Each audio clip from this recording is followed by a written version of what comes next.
আসসালামু আলাইকুম রহমতুল্লাহি আবরাকাতু। আওয়ামী লীগ কি নেতৃত্ব পরিবর্তন করার চিন্তাভাবনা করছে, অর্থাৎ তাদের শীর্ষ নেতৃত্ব শেখ হাসিনার বিকল্প চিন্তাভাবনা করছে?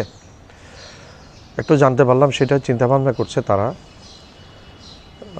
আর আরেকটা কথা শুনলাম, যাদের প্রতি মানুষের বিদ্বেষ আছে, যারা বিভিন্ন অপকর্মের সাথে মন্ত্রী এমপি এবং আওয়ামী লীগের নেতাদের মধ্যে যারা অপকর্মের সাথে জড়িত ছিলেন, তাদেরকে বর্তমান নেতৃত্ব, ভবিষ্যৎ যে নেতৃত্ব, সেখানে হয়তো আসতে দেওয়া হবে না। সেটা একটা it's a very good sign. দেখেন, আওয়ামী লীগের প্রতি মানুষের বিরূপ নেই, মানুষের বিরূপ আওয়ামী লীগের কর্মকাণ্ডের প্রতি। এই শেখ হাসিনা যে ত্রাসের রাজত্ব 16 বছর কায়েম করেছে, যে সন্ত্রাসের রাজত্ব কায়েম করেছিল, সে একজন ডিক্টেটর হিসেবে স্বীকৃত হয়ে গেছে বহির্বিশ্বে। জুলাই আগস্টের ছাত্র জনতা গণহত্যা, শিশুরা পর্যন্ত রেহাই পায়নি এই ফ্যাসিস্ট হাসিনার থেকে।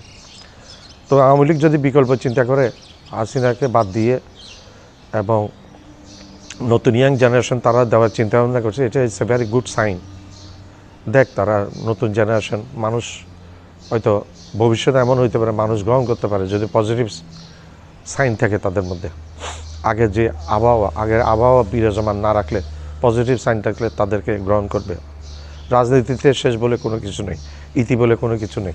আজকে যেখানে এসে কালকে সেখান থেকে শুরু হয়ে যায়।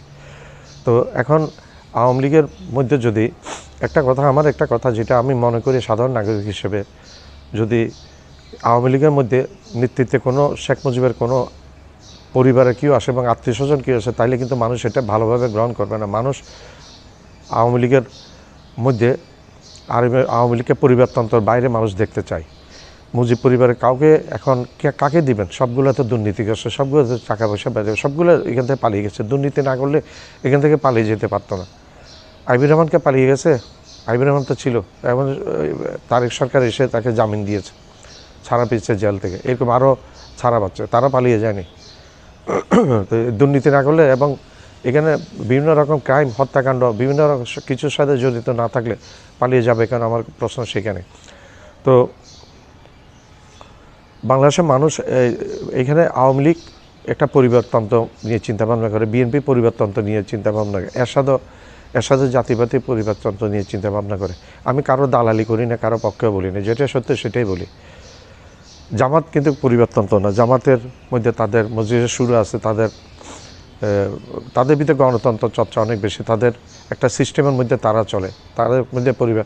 এখন বর্তমানে আমির আছে, ওনার ছেলে হতে পারবে না যদি নির্বাচিত না হয় গণতান্ত্রিকভাবে। এটা একটা গুড থিংস। জামাতের মধ্যে অনেক সুশৃঙ্খলতা আছে। মানুষ অনেক কিছু বলে, কিন্তু যে শৃঙ্খলা জামাতের মধ্যে আছে সেটা আওয়ামী লীগের মধ্যে নেই, বিএনপির মধ্যে নেই, জাতীয় পার্টির মধ্যে নেই, অন্য কোনো দলের মধ্যে আমি দেখতে পাই না।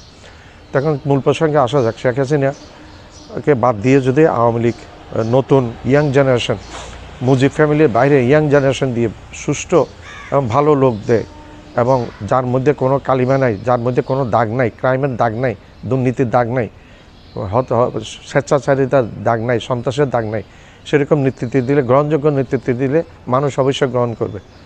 মানুষ একদিন তারেক জিয়ার প্রতি বিরূপ ছিল, এখন মানুষ তারেক জিয়ার প্রতি গ্রহণযোগ্যতা পাচ্ছে। তারেক জিয়া বিপুল জনপ্রিয়তা পাচ্ছে। এখন জনপ্রিয় না হলে এখন এই পার্লামেন্ট নির্বাচনে উনি জিতলো কেন, প্রাইম মিনিস্টার হলো কেন?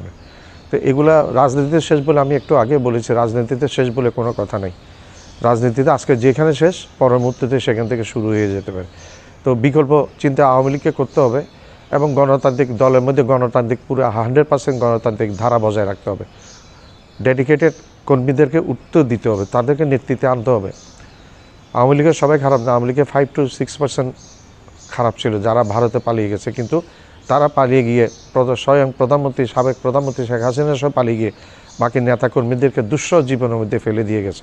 অথচ তাদের কোনো দোষ নেই, তারা দুর্নীতিগ্রস্ত না, তারা সন্ত্রাসী না, তারা চাঁদাবাজ না, তারা ডেডিকেটেড, তারা সৎ। এই সৎ নেতাকর্মীদেরকে ফেলে দিয়ে চলে গেছে, আরও ওইখান থেকে আহ্বান জায়গায় দিল্লি থেকে আন্দোলন করার জন্য। এগুলি কী ধরনের নেতৃত্ব? নিজের যান বাঁচায় নিজের আত্মীয় স্বজন। শেখ হাসিনা পতনের 10-12 দিন আগে আত্মীয় স্বজনকে সে দেশের বাইরে চলে যেতে বলছে, সবাই একে একে দেশের বাইরে চলে গেছে। শুধু ডেডিকেটেড যে নেতাকর্মীরা ছিল, ডিভোটেড ছিল শেখ হাসিনার মধ্যে, তাদেরকে ফেলে দিয়ে চলে গেছে। একটিবারের জন্য চিন্তা করেনি। সে তার নিজের বোন তার বোনের দেবর আরেক নাটের গুরু পিলহানা হত্যাকাণ্ডের আয়নাগরের মেজর জেনারেল তারেক সিদ্দিকী এদেরকে নিয়ে সে হেলিকপ্টার যোগে প্রথমে বিমানবন্দরে গেছে, সেখান থেকে সামরিক বিমানে করে দিল্লির সামরিক বিমান ঘাঁটিতে অবতরণ করে। এখন সেই ব্যাগজিটা আছে সেখানে। তা আমি নিজে রাজনীতি করি, আমি দেশের মানুষকে আমি খারাপ অবস্থায় ফেলে যাবো আর আমি নিজে ভালো অবস্থায় থাকবো, আমি সেফ সাইডে থাকবো, বাকি সবাইকে আমি বিপদের মধ্যে ফেলে যাবো। This not a leadership. I haven't seen any types of good leadership in Sheikh Hasina.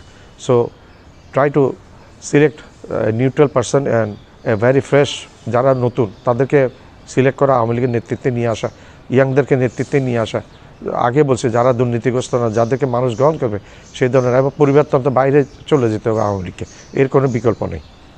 আমার চ্যানেলটা লাইক করবেন, শেয়ার করবেন, সাবস্ক্রাইব করবেন, বেল আইকনটা প্রেস করবেন, সাবস্ক্রাইব করতে ভুলবেন না। আবার বলছি, আমার চ্যানেলটা লাইক করবেন, শেয়ার করবেন, সাবস্ক্রাইব করবেন, বেল আইকনটা প্রেস করবেন, সাবস্ক্রাইব করবেন, সাবস্ক্রাইব করবেন, সাবস্ক্রাইব করতে ভুলবেন না।